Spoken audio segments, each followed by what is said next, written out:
everybody taking time out of their day to tune in to listen to us go on and on and on. I am Chris Irons from Strata consultancy firm Strata Solve, and alongside, as always, Frank Higginson, partner Heinz Legal, Strata expert of renown. Frank, welcome. Hello. And wearing a shirt that reflects the heat that we've been copying the last couple of days. So yes, today's a relaxing day. Good. No, that's how it should be too. These days should be like that, I think. Don't forget to like and share and just basically get involved, everybody who's watching and listening. The reason for that, apart from it being an engaging exercise, is you actually can get a different perspective on things that you had not found out before. If somebody posts a question or somebody posts a comment, you might actually find out something that you weren't quite privy to previously. So get involved. We will try and answer as many questions / comments as we get live today. So feel free to pop comments and queries in there. And if you have a more detailed query today, we'll put a link up shortly where you can put that more detailed query. It's just a form, easier to fill in than asking it here. Today, Frank, we're going to talk about a subject that I think you and I get approached about. We chat with people all the time. It's one that comes up a lot, isn't it? And it's about an administrator for a body corporate. Absolutely. And it's interesting. So when you think about this, there's lots of parallels throughout, I suppose you would say, society, but in a legal perspective, where someone can be appointed to make decisions for other people, and that can be voluntarily or by force. So, the voluntary way, of course, is a power of attorney. Chris, if I give you a power of attorney, subject to what the terms of that power of attorney is, you can sign documents, you could administer medicine, you can go to my bank account and clean it out and do all those things that you otherwise want to do. And really what we're talking about today, I suppose, is the forced removal of someone's rights to make decisions. So in normal day-to-day sense, you might have that, again, that power of attorney might not apply where someone is acting irrationally, mentally incapacitated, where guardians can be appointed to take away or remove someone's rights to make decisions. In a corporate sense, you see it with insolvency undertakings, receivers, managers, liquidators. And so a receiver is appointed where someone owes, or a company owes money to a creditor, and the creditor hasn't got the money and they're entitled to get the money, and they appoint someone to go and get money, and that takes the control of the running of that company away from those people. So today is really about what that looks like and how that happens in a body corporate sense. But particularly today, Frank, we're going to try and address a few myths which exist around administrators. It's a bit of a misunderstood topic for a lot of people, and it's easy to see why. Like, from my perspective, I can understand why people have that misconception about it. When people are in situations where their body corporate seems really problematic, they, of course, will default to the nuclear option. Let's get somebody in there to take control and wrest it all back and make it work. And I get it. That's a lot that's attractive about that, Frank, of course, but it's never that simple. In fact, it's quite the opposite. It's actually much more difficult than that. Frank, from the lawyer perspective, what do you hear from clients who come to you with that kind of discussion? Well, I get the question a lot, and that, and that we're talking about some of the myths that we're busting today as to why it won't work. And when you look at Practice Direction 17, so the Commissioner's Office is really good in terms of the information they've got on their website. Like even our bylaw enforcement chart from, 6 months ago, Chris, that you were involved in doing.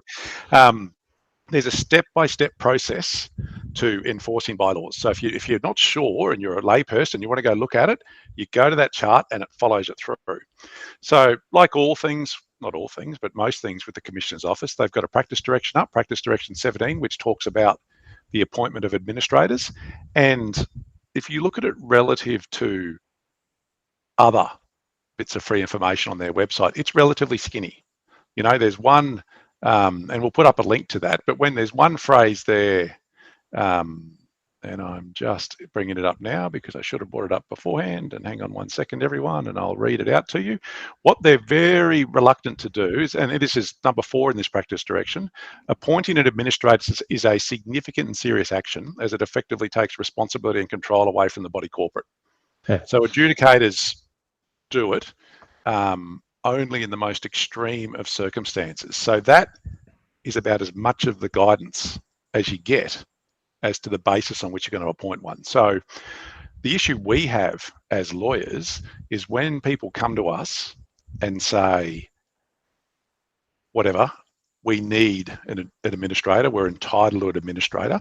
The first issue is that it's not the body corporate making the application. So suddenly it's not that great legal phrase, OPM, other people's money. You're not spending body corporate funds, you're spending your own funds to be able to do that. So, and as always, because these things aren't done lightly, you've got to make sure that there's proper grounds there to do it. Because there's no point firing an application with a whole bunch of emails whinging about things, with due respect to the people that are our clients, because inevitably there's going to be responses from the other people.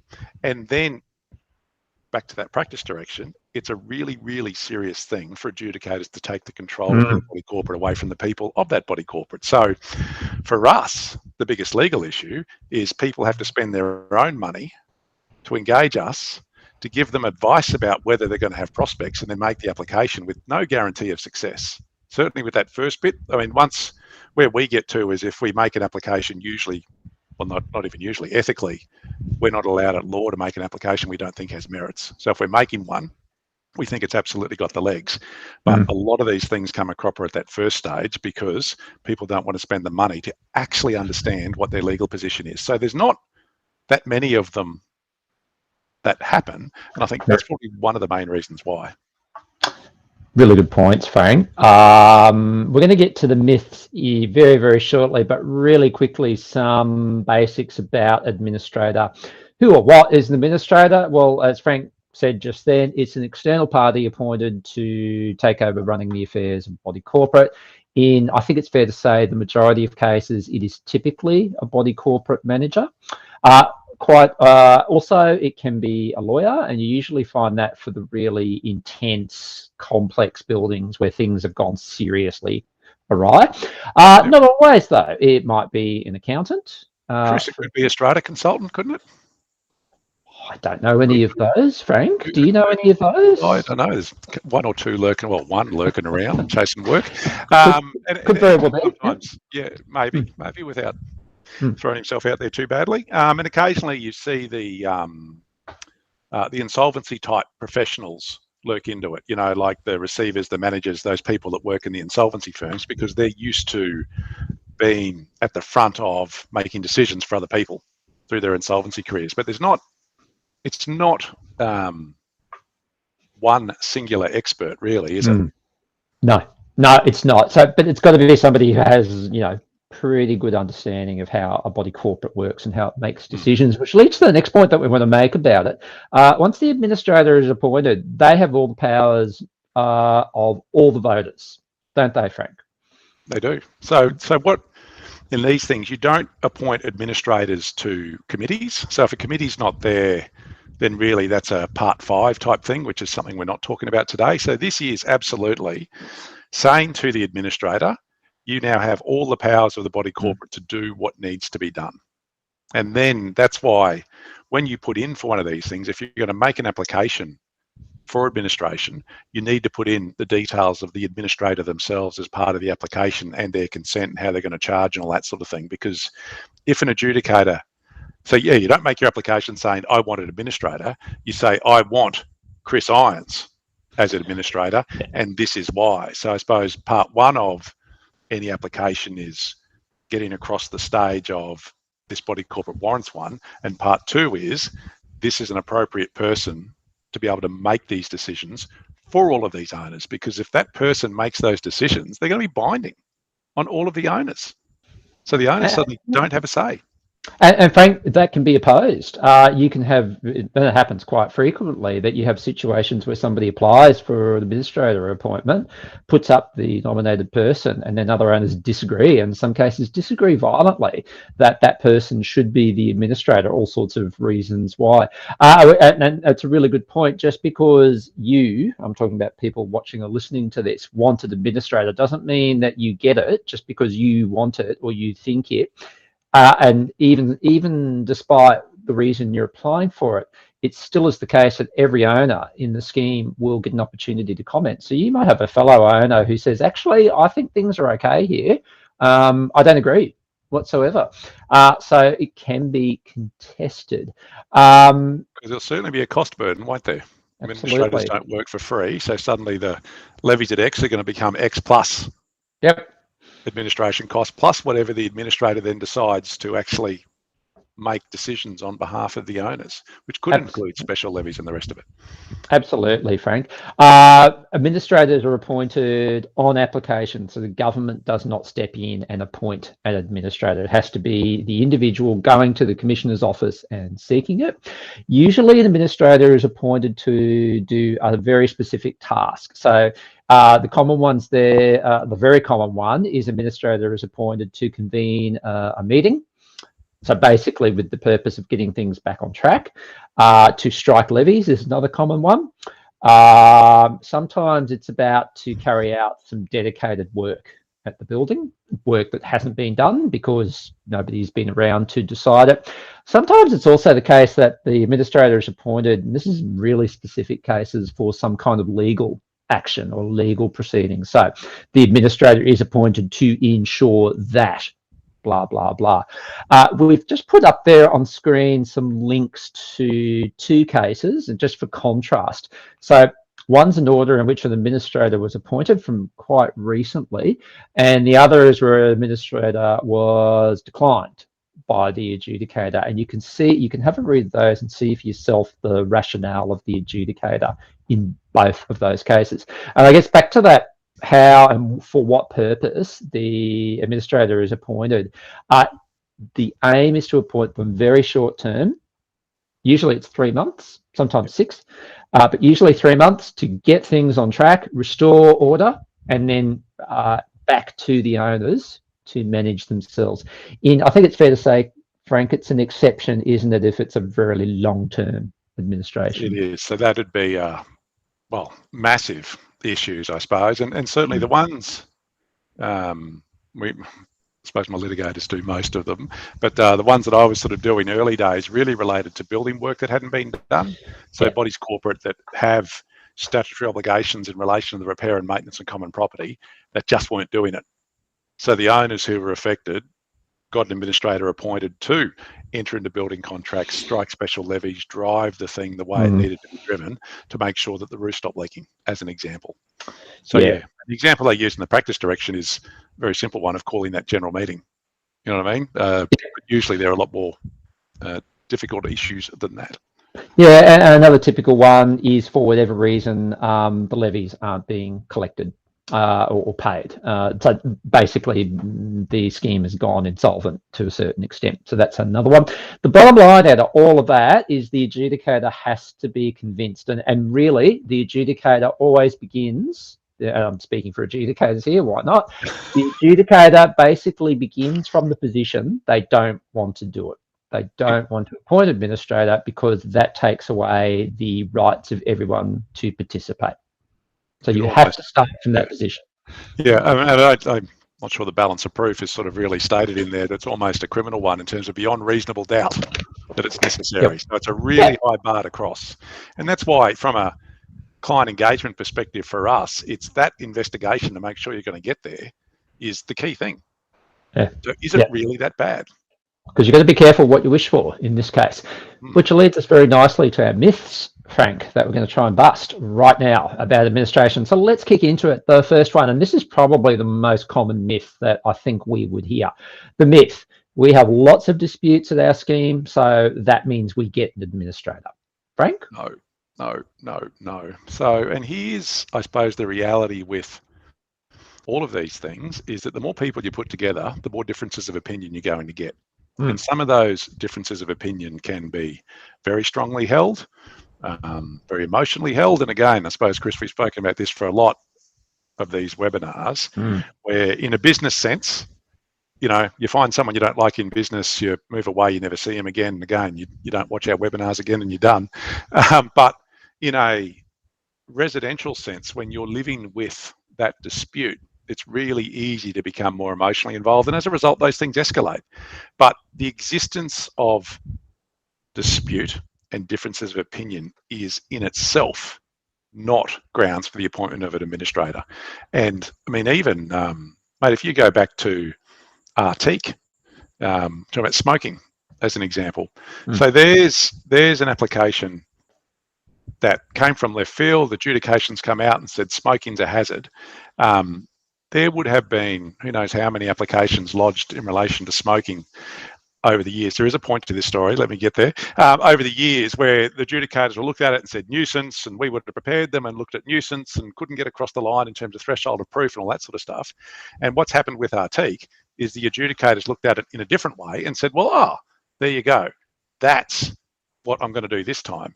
And the point of that story is that you can have arguments and there's legal opinions and all of this stuff, despite this legislation being in place for more than a quarter of a century now, that is still a new interpretation of something that's 25 years old. So you are absolutely going to have differences of opinion over legal issues, because that's interpretation of legislation, all that sort of stuff. We've probably got a few of them winging their way through the modules, the new modules now, in terms of some of those new provisions. Some of those things are going to be litigated. And then, of course, you're going to have differences of opinion over things that aren't legal, like what colour we should paint the building. And those might be strongly held views. But the fact that you've got a strongly held view that doesn't agree with your neighbour or isn't consistent with your neighbour isn't grounds for the appointment of administrator. So that's probably myth bust number one for me. It doesn't matter how firm you might be on your view. That's the nature of the body corporate democracy. You've got an opinion, you're entitled to exercise it, as is everyone else. And also remembering that if there are disputes, there's a forum to resolve them. So you can't then say that a lot of disputes mean we should have an administrator. A lot of disputes mean that either things aren't being done in a preventative way or you're not taking advantage of the systems in place to resolve them in any event. And I think the point you were making there, Frank, just to finish this one off, is that you can have a lot of disputes. That doesn't mean that things aren't getting done. The two are not mutually exclusive. So you can have people at loggerheads all the time, but bills are getting paid, decisions are getting made, maintenance getting done. Two things not mutually exclusive. Getting pursued, bloody pool, everything else is fine. We've just got a massive argument over the port cochere or whatever it might be. That's it. The rest of the building's functional. So an adjudicator would look at that and say, well, that's not systemic in a sense. That's not building wide. That's that discrete particular issue. Absolutely. Which kind of leads to our next myth, Frank. So the myth here is that our committee is often at loggerheads. That's surely grounds for an administrator. No. And again, we're sort of really, you'd say the macro is the whole of the body corporate, not necessarily agreeing. But even then, the whole of the body corporate not agreeing might be two different people who've created followings of their particular point of view. So the 10 owners on one side and the 10 owners on the other, with the other 80 not caring, isn't necessarily something that would necessitate the appointment of an adjudicator. And then you come down to committee level, then that same thing happens. If we've got 3-3, and it does happen all the time where factions get appointed, supporters get appointed. And I don't know how many times, well, mate, you and I have both seen it, is it's pretty rare to have a committee of 7 really strong, independently minded personalities. Usually you've got one that rules the roost, and then you might have someone who might be representative of another faction who might have the minority. There might be 4-3, and that's as much as it usually goes. But that is the same parallel as what we were just talking about with disputation at general meeting level. The difference of opinion in itself is not grounds for the appointment of administrator. And we're back to, are things still being done? is the body corporate still doing what it has to do? Are the committees still making decisions? They might be contested decisions. Owners might not necessarily be happy with those decisions. There might be complaints coming in from owners about that, inevitably, driven by probably the people on the smaller faction. And then I suppose you look at the corporate governance around that decision making, the quoting, the process, the notification to owners. If you're in the standard module, perhaps there's the ability to challenge decisions and overturn them before they're given effect and all that sort of stuff. But a difference of opinion in itself is not grounds for appointment of administrator. And I think just to touch upon the point you raised there, Frank, if the committee is deadlocked pretty much all the time, that's a different story. So that could indeed be grounds to appoint an administrator, but you'd have to demonstrate that, I don't know, maybe over 6 to 12 months, every single time issues went to the committee, it was the same every time, 2 or 3 or whatever. And as a result of that, this hasn't happened and this hasn't happened. And I suppose even then, it's not the body corporate that's going to spend the money to make that application. It's one of the committee groups. And again, I suppose we have run them for people where a group of owners contributed. Obviously, sharing the cost is a much better way to go than someone dipping out of their own pocket. So that one, the deadlock one, would be really interesting. And you'd really... I suppose it'd be one for sort of a little bit of, trying to be as objective as you could be about the legal judgment in terms of, is this serious enough? Yeah. Are we having disagreements to the extent that the body corporate's basic functions are not being given effect to, or is it just an argument over, again, what colour we're going to paint the wall in the pool? Absolutely. Got a couple of comments coming through. We'll get to those towards the end of today. We'll move on to the next myth, and this veers into the financial side of things, this one. So the myth, I think our levies are far too high. We need an external administrator to come in and sort that out. Well, that's grounds, isn't it, Frank? Absolutely, because an external administrator is surely going to cut the levies. And that's the thing, I suppose. It's bodies corporate not usually, they're not creatures of discretionary spending. So I did notice back on my little doomsayer box, see PayPal had a profit warning in the States the other day. All of the economic stimulus has disappeared, so people now aren't buying stuff online. So that's true discretionary spending. I got the stimulus check, I'm spending it. Boom, boom. Stop, PayPal goes. Bodies corporates don't have discretionary spending abilities. They've got statutory obligations to insure, to administer, to maintain common property, pay their management rights caretaking contract if they got it, pay their body corporate manager if they've got it, probably some R&M, but they don't go on holidays, they don't buy flowers, they don't buy beers or champagne for a Friday night. So usually, anyway, no, Christmas parties are a separate story, we'll talk about that later. So levies in themselves should ordinarily only be what's necessary to be spent. And absolutely, you might be able to, if you're outside fixed contracts, cut some costs somewhere, but you would be hard pressed to think it's going to be to the extent that it justifies the appointment of an administrator because the committee spending is so profligate it's not funny. Now it might be if they're running off, let's pick on lawyers for a minute. If they're running off, commencing legal proceedings, spending 30 grand on doing so, and there's no special levy, no special resolution, no special levy to fund it, and there's nothing in the budget for it, and they haven't got 2 quotes. Maybe, but that's not really the levies are too high. That is the committee decision making is appalling, and they should not be allowed to run away and do these things. But high levies, because the other thing, Chris, I suppose, is where do levies get decided? Levies get decided at a general meeting, and that means that if you are a financial and an owner, then you get to cast your vote on levies. So you can't sit there and say, oh, the levies just increased and I didn't know about it and have any say. No, you did have a say. You can either vote no, or better still, you put up your own proposal, or better still than that, you get involved in the process. But the actual high levies themselves, that's not grounds. And maybe a couple of other quick financial related ones, Frank.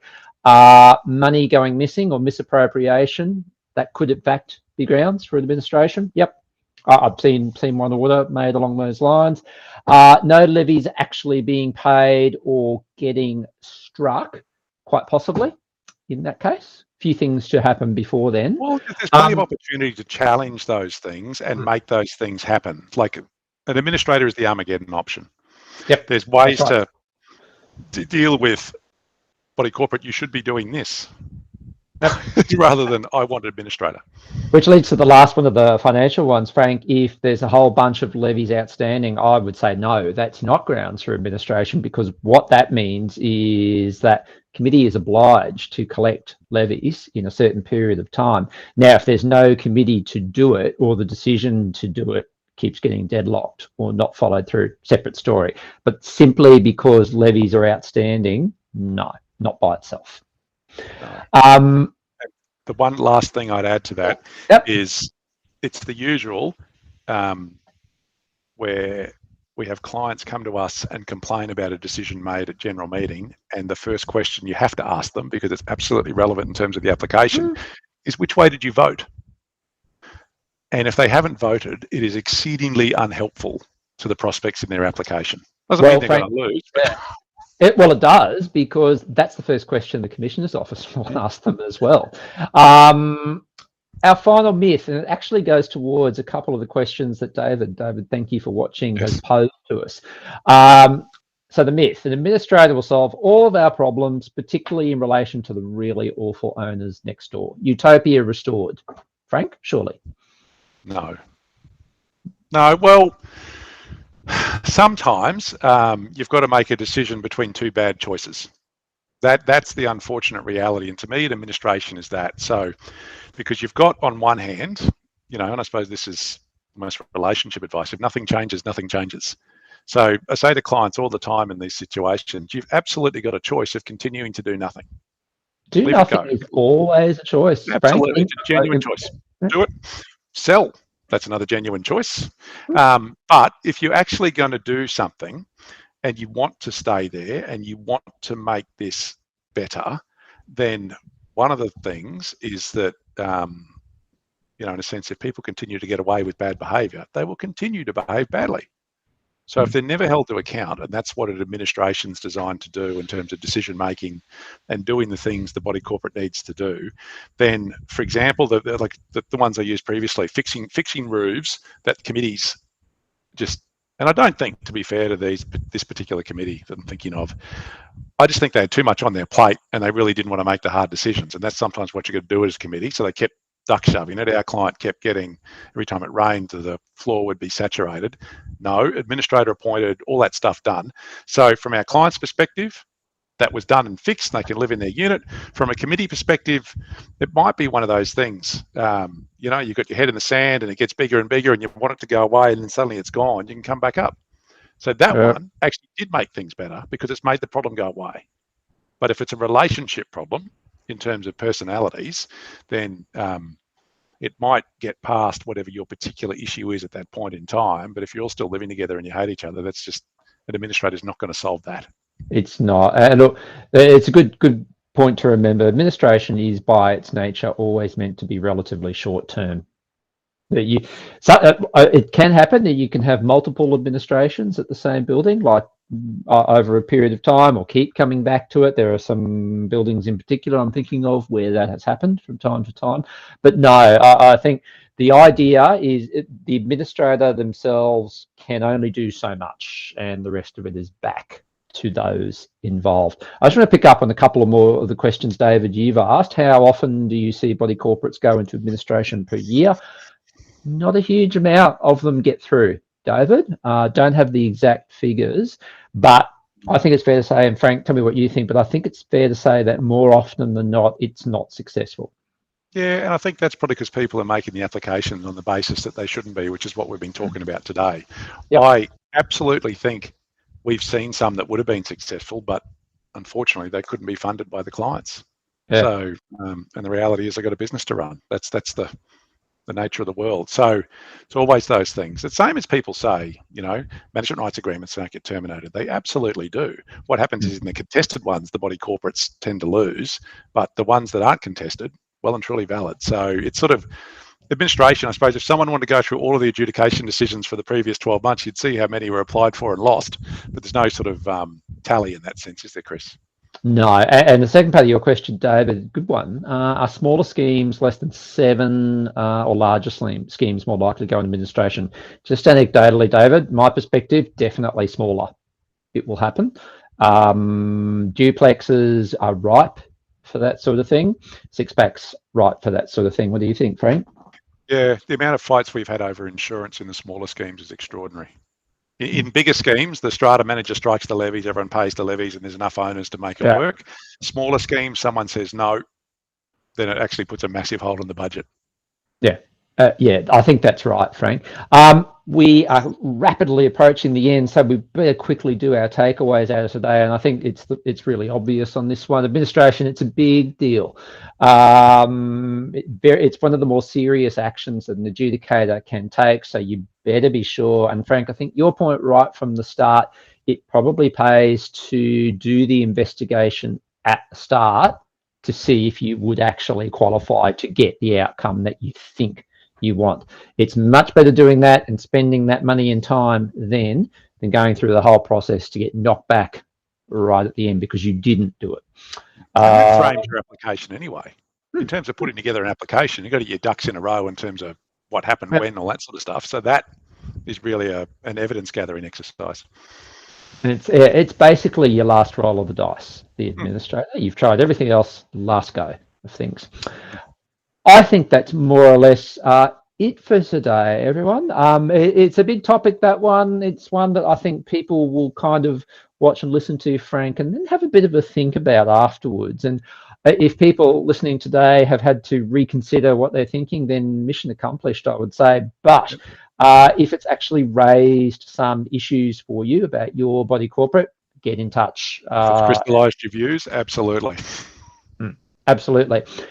Thank you, everybody, for tuning in. Again, it's fantastic that you all take the time. Really appreciate that happens. Frank, thank you. Thank you, everyone. See you next week.